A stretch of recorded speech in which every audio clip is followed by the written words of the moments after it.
Let's begin by all joining together and praying. Lord, may the words of my mouth and the meditation of all of our hearts be pleasing in your sight, for you are our rock. You are our Redeemer. Amen.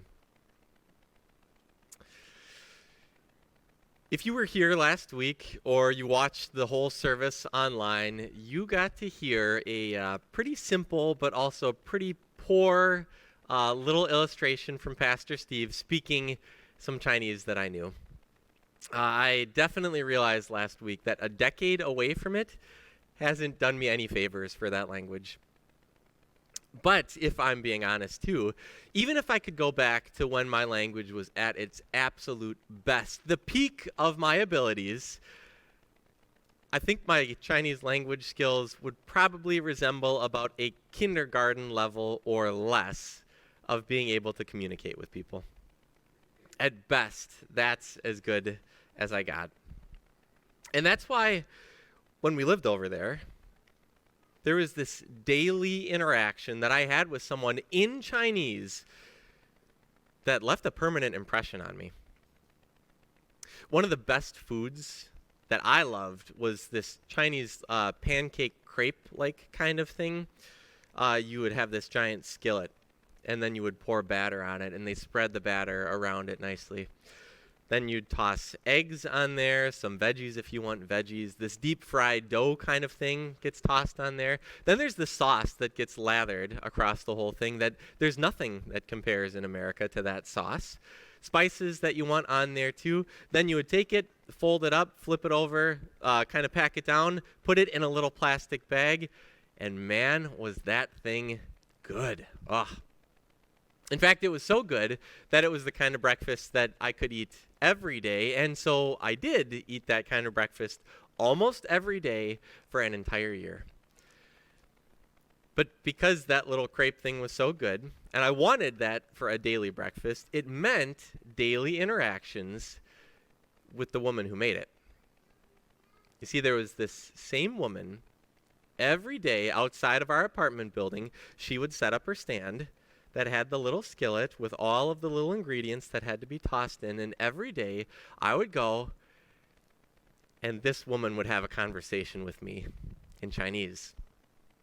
Every day she would toss these softball questions up to me that she knew that I was going to be able to answer and actually have a conversation. Hey, who are you? What's your name? What's your family? How's the weather today? What do you like to do? What's your job? Are you excited about your job? And every single day, these same softball questions came, and every single day, she was gracious, she was kind, she stooped down to my kindergarten level just so that we could have a conversation. It's not the food. I mean, the food was good, but it's not the food that I remember most from that. No, it was this gracious and kind interaction that this woman who had no reason to do it, she would do that every day with me. I don't think that's our expectation for how face-to-face, real people conversations go anymore, is it? I mean, what's it like now for us? People have strong opinions. In fact, very strong opinions, so that there's this dividing line about almost any topic. Here's the line, here's where I am, and I'm never going to cross over to the other side of this thing. You can feel it, right? There's this mindset of, I'm over here, and if you're over there, you're the enemy kind of attitude going on. Interactions that do happen kind of feel like there's this agenda going on, that they're just trying to convince you that their side is right, and they're going to tell you why they're right, and they're going to be able to bring you over to their side, so that real interactions that we have with real people, they're just draining, boring, and they just leave you feeling empty a lot of the time. It kind of feels like real interactions that we have today don't actually mean communication is going to happen. Don't really feel like sharing is something that's part of it. Well, the Apostle Paul, where we pick up his story today, he found himself in this former capital city of Athens as he was on a worldwide tour that was just focusing on interacting with people. It's kind of crazy, though. Before Athens, he had been chased out of a city by an angry mob for simply trying to interact. And now it was Paul alone in the big city of Athens after that mob experience. And Athens was so big, there were so many people that he really could have gotten lost in the crowd if he wanted to. He needed food, he needed shelter, but outside of that, he didn't have to have any interactions with people. He could have taken the time, he could have started to lay low and blend in and get lost. But that's not what Paul did. Here's what Paul says. While he was waiting for them in Athens, he was greatly distressed to see that the city was full of idols. So, this is what he did. He reasoned in the synagogue with both Jews and God-fearing Greeks, as well as in the marketplace day by day with those who happened to be there. He didn't hide. He went out and put himself out there and tried to connect with a wide range of people. Some of the people he knew pretty well. Old Testament believers, people that knew the Old Testament, people that worshiped that God, his God still. Yep. People that appreciated the one God system of religion, that came to the synagogue for that worship space, not like the others in their culture, but they wanted the one God kind of system. But also people just in the marketplace, the place where interactions would happen, where people went to have interactions and interact with different ideas. Paul went out and he tried to have any interaction with anybody that would possibly listen. And as he did this, how'd the people respond? Here's one thing he heard. What is this babbler trying to say? Others remarked, he seems to be advocating for foreign gods. Let's start with the first one. Babbler doesn't really capture the insult that's there in the Greek language. The word babbler here is absolutely condescending, looking down on someone. And the idea is that you're a person that's like a little bird that goes and picks up seeds and seeds just here and there, just scattered things, and you're never going to really get the whole thing. You're like a dumb bird, just with the little bits. I mean, they interacted with him, and then they labeled him as crazy. It's kind of hard to believe because this was Athens, a city known and kind of built upon the idea where there are going to be interactions of lots of different people.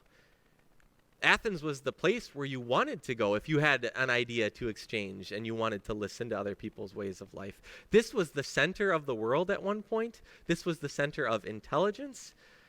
If you wanted to grow and get smart, you would go there.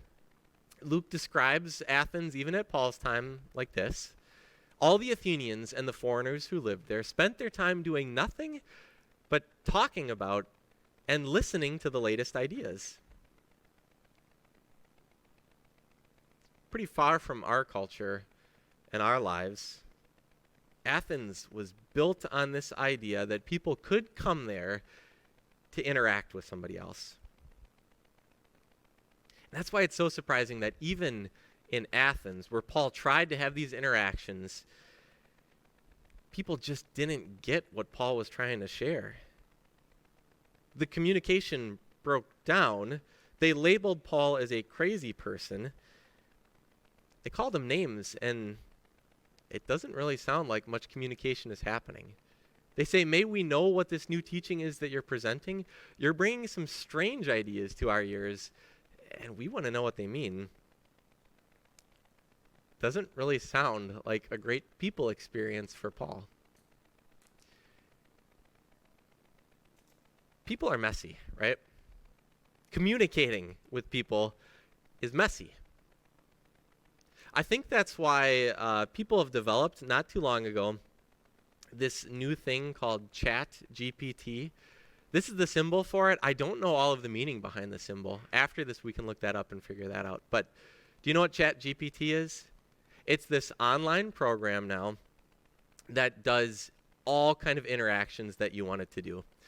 If you're feeling a little bit lonely and you just want somebody to talk to, type stuff in ChatGPT and words will come back to you. It does more than that though. If you want an essay for your school project, tell ChatGPT, it'll write it, half a second, poof, it pops up. It's over there. If you want to know something about history, it's got the knowledge, you can ask it. This thing has been built so that it's able to interact with you from essays to music to poetry. ChatGPT, this program, can do just about anything now. Do you know how it's built?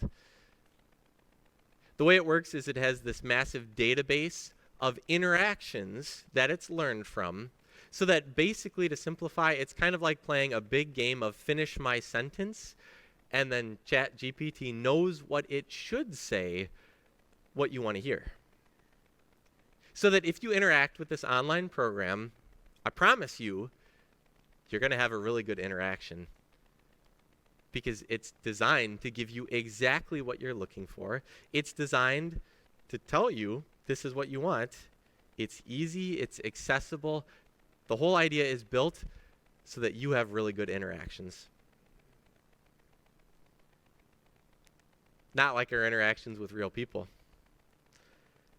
Because let's just admit it, people, us, we're not great at communication. Interaction is difficult for everybody. But for us who are in this room, let's bring it into a Christian context too and admit we struggle at interacting with people. How many of our interactions are driven by a desire just to prove yourself right? Could people describe us as gracious?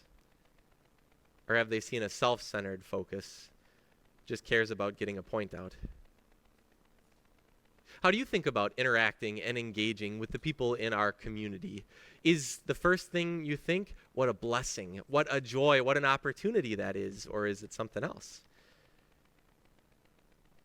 We've got to admit that there are many times that we are the reason for a breakdown in communication happening, and that can be enough to discourage us from ever even trying to do it at all. But there's a reason why we're here. There's a reason why we exist as a church.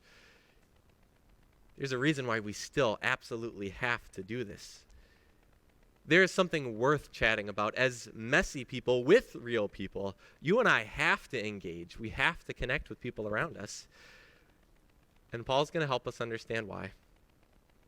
He could have let just the name calling and the condescension and all the insults that he heard stop him, and he could have just walked away. But instead, Paul then stood up in the meeting of the Areopagus and said, "People of Athens, I see that in every way you are very religious. For as I walked around and looked carefully at your objects of worship, I even found an altar with this inscription, 'To an unknown God.'" So you're ignorant of the very thing you worship, and this is what I'm going to proclaim to you. The people of Athens lived in this city that is known for an exchange of ideas where knowledge just was, where interaction was supposed to be easy. But what didn't the people have? No certainty. No knowing for sure. No foundation.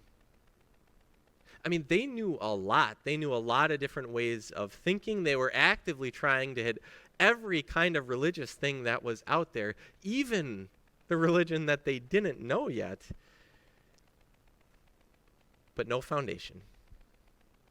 No certainty. That's why Paul was there to interact and engage. He told them, the God who made the world and everything in it is the Lord of heaven and earth. And he does not live in temples built by human hands. There is a God who is above all the human thinking and human interactions. There is a certain and solid reality and basis, and it doesn't come from temples or statues or buildings or ideas that people can come up with.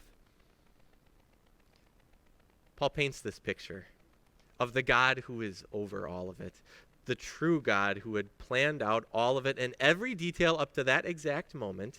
He says God did all of this so that people would seek him and perhaps reach out for him and find him, though he's not far from any one of us. God wanted the people of Athens to interact with him so that they might have certainty. There's a woman whose name was Aviva, and Aviva was absolutely skeptical. Aviva is a producer for the podcast called This American Life, if you've listened to that one, and she doubted that true love at first sight was a real thing. No, that couldn't be possible. When the show put out the call for people to tell stories of, yes, this was true love for me, yes, it happened at first sight, she was the producer that had to listen to all of the stories. And even at the end of all of them, you could say she was left a little bit doubtful. Because you see, Aviva is single. She's been trying to find the one for a long time, and love at first sight for her has not come close to happening. No matter how many people she's met, it still just doesn't seem real. But there was one interview that stood out for her, and that's the interview that they picked for the show that week. Megan's interview made Aviva question what was going on. Megan was one of the people. She had met a stranger in a bar one day, and she knew first sight, this was the person that I'm going to marry. It was absolutely true love. She describes how she knew before anything else had happened, and just this sense of peace and no doubts that she felt. True love at first sight. Megan had lived it, and she was willing to tell everybody it's real. It was that interview that left Aviva questioning and doubting and wanting something that Megan had that she had never felt. Certainty. Megan knew for sure that true love existed. And here's a crazy part of the story. Even though that guy ended up being her ex-husband, even after that had happened, Aviva asked, "Is it still real?" And Megan said without a doubt, "Yes, absolutely, I know for sure." That was true love. Aviva couldn't believe. In the end, she wasn't envious of just the love aspect of what was going on. She just wanted that kind of certainty in her life. This was her last words for her part of the story. How lovely to get a break from, "Is this right?" I'd like to feel that, if just once. Though we're not talking about love and relationships between people, but God to people.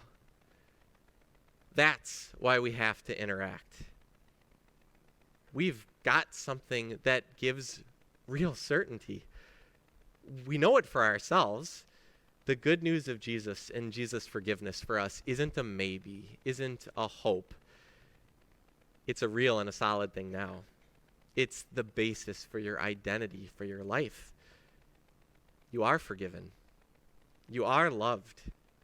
The good news of Jesus breaks through all the imperfect interactions in an imperfect world. God uses the good news of Jesus to give you certainty. He wants that for you because God planned everything so that, including you, people would seek him and perhaps reach out for him and find him, though he's not far from any one of us.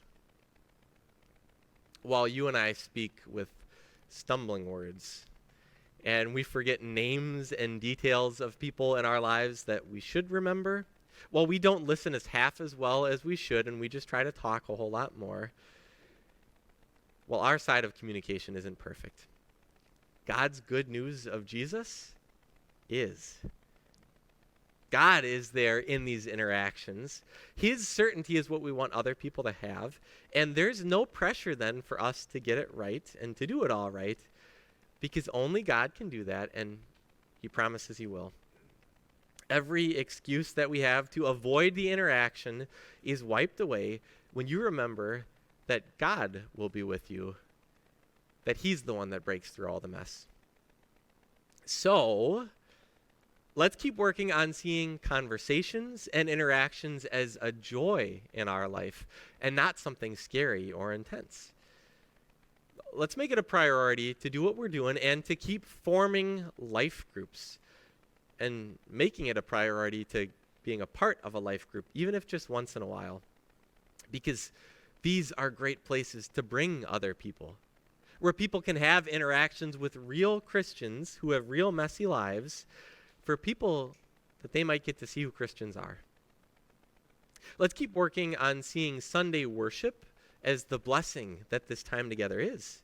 I mean, this is where God interacts with us and connects us to Jesus' forgiveness. This is the place where we get to encourage one another as a larger group and see most of us. This is where we want guests to come, because this is where we know that they're going to find out that God loves them for sure, without a doubt, absolutely certain. This is why we're doing our social media push. If you didn't get to answer the question last week, hopefully there's an opportunity this week to be involved with it too. I love my church because fill in the blank. If you haven't answered it yet, answer it. We want people to know how awesome this is. And then let's keep working on connecting with people who are here in our home community and talking with them and getting to know them and letting the gospel do the work of breaking through. Keep it simple. Connect with people, interact with them, and let the gospel work. And you know that it will. Now, as many times as she asked me my name and I got to share who I was, I don't remember hers. And now I wish I had, because that woman, she's kind of an example for me. She took the time and the effort, and she showed the grace to interact with someone at a kindergarten level at best. And she never ignored me. She was willing to listen and not point out all the mistakes that I had. And I think that's a great target for us to aim for. Engage, interact, and know that when we do this, it's going to leave an impression with people. Amen.